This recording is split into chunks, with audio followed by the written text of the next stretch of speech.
question that comes up all the time. How do you motivate this person you care about to get help for their mental health challenges? How do you motivate them to do the things they need to do to recover, to handle these issues in a healthy way, to overcome them? Questions like this come up all the time, and there is no easy way to answer them. But there are two things that I always emphasize to people, and they're kind of interconnected.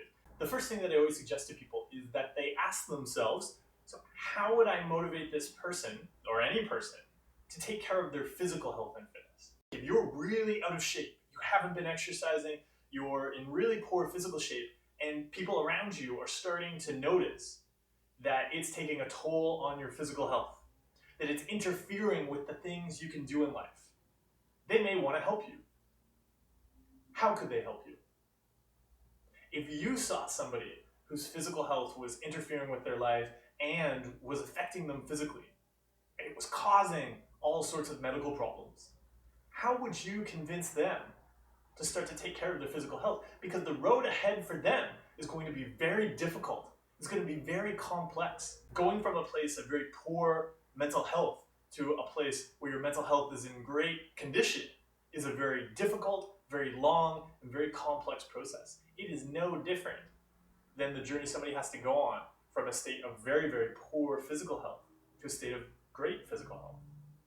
Taking steps on that journey every single day of their lives. That is going to involve changes in every aspect of their lives. They are going to have to make changes not just with the particular area that they think is causing them problems, but throughout the systems of their lives. Because what happens is when we're struggling with a health issue, whether it's physical or it's mental, is that we start to integrate the systems of our lives into that illness. We start to construct them around it. We start to construct those systems so they facilitate the illness. And if you want to move from that place of struggling with the illness to a place of better health, it's not just going to involve somehow magically changing the illness. It's going to involve changing all of the systems in your life. Interpersonal relationships, work, school, the things you buy, the things you do, how you sleep, how you interact with your home, how you interact with your neighbors, your community, the decisions you make. Every single decision you make throughout the day is going to be affected by that decision to go on that healthy journey. So when you're asking how to motivate somebody to take care of their mental health, ask how somebody could motivate you to take care of your physical health. What would you look for? What would you expect from them? What would you expect them to be doing? If somebody wasn't actively making changes in their life, if they didn't have a track record of changing their physical health and fitness, would you listen to them? The changes involved in recovery from mental illness are as complex as the changes involved in recovering from very poor physical health and fitness.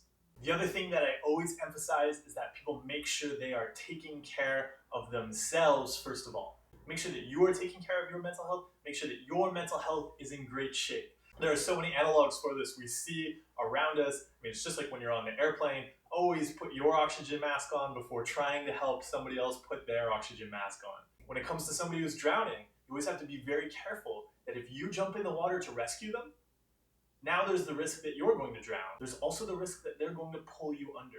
You are taking on a position that requires you to have really great swimming skills. Do you have the endurance to go on this journey? Because it's going to be very long and it's going to be difficult.